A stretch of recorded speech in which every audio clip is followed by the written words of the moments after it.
तो राजस्थान का दूसरा सबसे पुराना और उदयपुर का सबसे पुराना स्केटिंग क्लब कौन सा है बच्चों?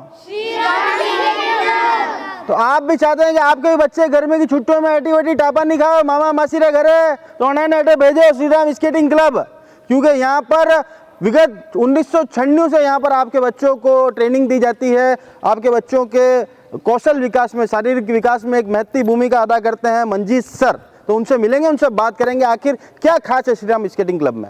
1996 से ये अनवरत सफ़र जारी है। हाँ जी। कितना मुश्किल टास्क था, क्योंकि एक नई चीज़ का नयापन जब कोई लेके आता है तो हमेशा शुरू में उसका विरोध भी होता है, लोग उसको अपनाते नहीं हैं, काफ़ी प्रॉब्लम्स आती हैं। कैसा सफ़र रहा अब तक? स्केटिंग मेरा बचपन से मेरे बहुत रुचि थी जी। और मैं इधर उधर देखता था टीवी में, तो फिर यहाँ उदयपुर में देखता था, लेकिन उदयपुर में उस समय कोई स्केटिंग नहीं करता था जी। तो मैं भैया के स्केट थे, मैं चोरी छुपे चुरा के लेके जाता था जी। और गुलाबाग में जाके प्रैक्टिस करता था। मैं खुद ही प्रैक्टिस करता, क्योंकि उस समय कोई था नहीं, ना किसी को स्केटिंग आती थी ना कोई करता था, तो खुद ही वहाँ पे गुलाबाग के अंदर प्रैक्टिस करता रहता था। उस समय मम्मी की तरफ से हमेशा बहुत ज़्यादा रहता था कि पढ़ाई पे ध्यान दे, ये चीज़ें मत कर।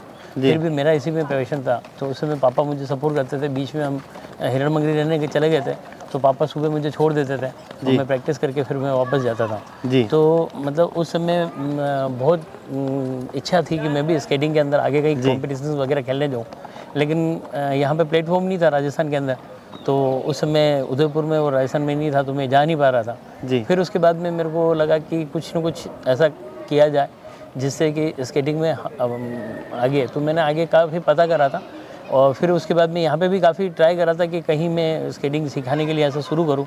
तो मेरा एक फ्रेंड था जिसकी अभी डेथ हो चुकी है, वो डांस ग्रुप चलाते थे, अमित गोस्वामी, तो उनके क्लब के अंदर वो मेरे को कहता था कि यहाँ पे तो छुट्टियों के अंदर स्केटिंग कराएगा, तो मैं उसमें कराता था।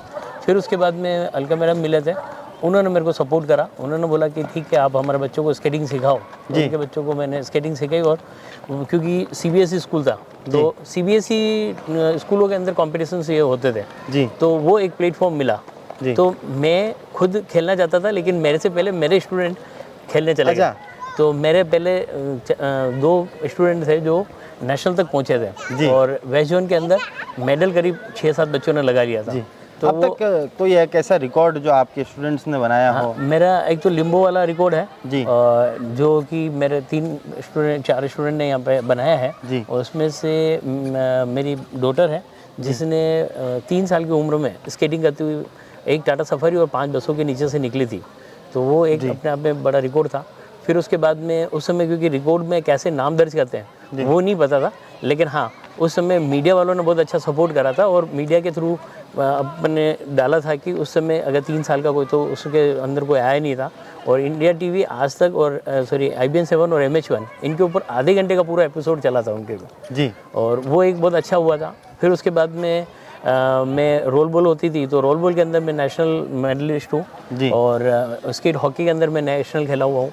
उसके अलावा अपनी स्टूडेंट है जो उसका और मेरा दोनों का सलालम के लिए वर्ल्ड चैंपियनशिप के लिए सिलेक्शन हुआ था, लेकिन मेरा पासपोर्ट नहीं होने के कारण मैं नहीं जाया, लेकिन मेरे स्टूडेंट थी आयुषी जैन जो कि वर्ल्ड चैंपियनशिप खेल के आई।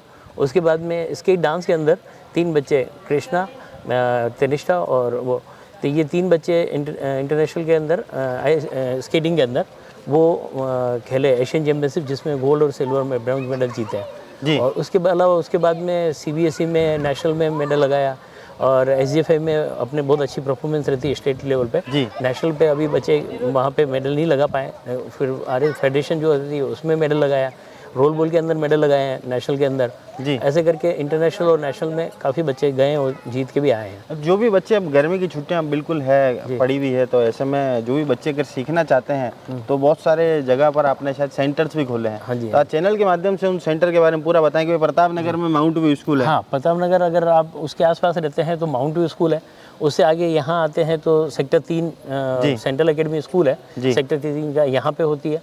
फिर उसके बाद में भुवाना साइड, अगर आप सुखेर भुवाना सुभागपुरा उस तरफ रहते हैं तो खुमानी होटल के पास में वहाँ पे है। फिर उसके बाद में अम्बा माता सेंट्रल एकेडमी है, वहाँ पे है। सरदारपुरा सेंट्रल एकेडमी है, वहाँ पे है।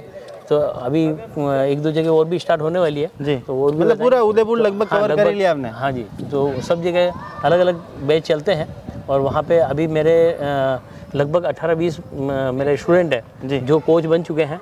और वो उनको भी रोजगार दे दिया आपने? उदयपुर के साथ साथ में वो अलग अलग जिलों में, राजस्थान के जिलों में और नेशनल लेवल पे भारत के अंदर भी सिखा रहे हैं स्केटिंग जी, जो करीब 20 के लगभग हैं जो अभी स्केटिंग सिखा रहे हैं और बहुत अच्छा उनका भी रिजल्ट है जी।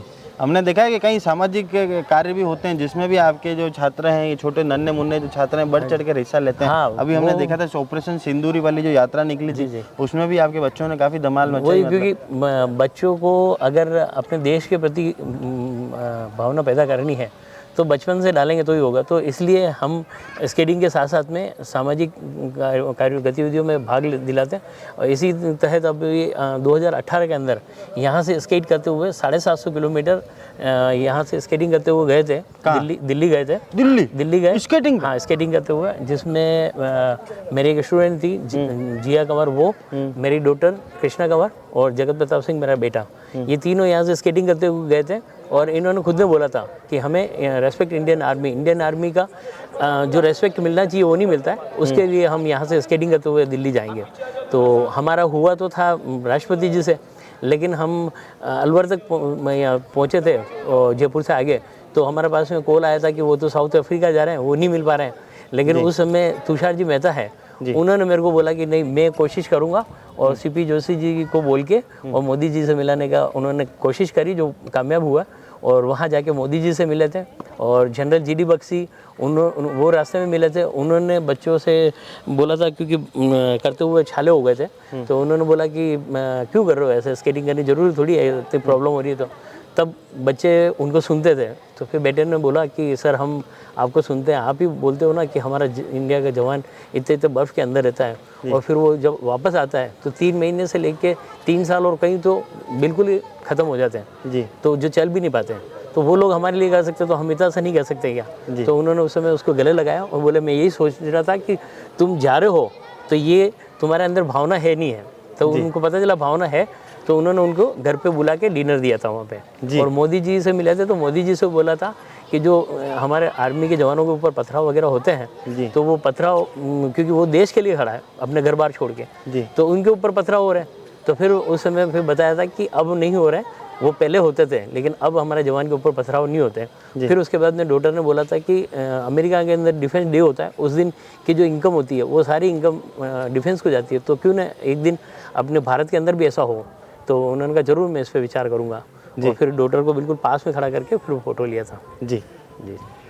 तो आपने देखा कि किस तरह से आपके बच्चों को स्केटिंग के साथ साथ देशभक्ति की भावना भी सिखाई जाती है। 5-6 इन्होंने ऐसे सेंटर बताए हैं जहां पर गर्मी की छुट्टियों में आप भी चाहते हैं कि अपने बच्चे का उज्जवल भविष्य हो, वो शारीरिक क्षमताओं से पूर्ण हो, निपुण हो। उसके लिए मंजीत सर जो है 1996 से आप लोगों के लिए यहाँ पर लगे हुए हैं। उदयपुर शहर में कई ऐसी प्रतिभावान बच्चे इन्होंने निकाले जो आज अंतर्राष्ट्रीय स्तर पर, राष्ट्रीय स्तर पर अपना पटाखा, विजय पटाखा लहरा रहे हैं। तो आप भी चाहते हैं कि don't do activity time waste, क्योंकि Shri Ram skating club is the best.